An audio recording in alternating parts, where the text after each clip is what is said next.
या अल्लाह, ये क्या हो गया मुझसे?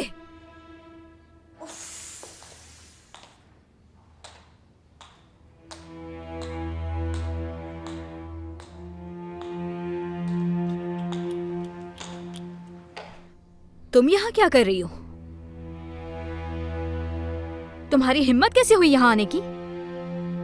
यहाँ की एक मामूली सी नौकरानी। ये जो बर्तन तुमने तोड़ा है उसके पैसे तुम्हारी तनख्वाह से नहीं कटते। जल्दी दफा हो जाओ इस घर से। आज के बाद तमीज से बात करना वरना जबान खींच लूंगी। ये समझने की बिल्कुल जरूरत नहीं है कि तुम्हारे सामने पुरानी वाली नसरीन खड़ी है। ओह, तो तुम ये कहना चाहती हो कि तुम नौकरानी नसरीन नहीं हो। इस घर की नई मालकिन खुद को समझने लगी हो, लेकिन ऐसा होगा नहीं। तुम्हारा मुंह तोड़ दूंगी मैं, समझी? डरती नहीं हूँ तुमसे। हाथ छोड़ो मेरा। तुम अपने मंसूबे में कभी भी कामयाब नहीं होगी। अगर मैंने तुम्हें इस घर से ना निकाला तो मेरा नाम भी नसरीन नहीं।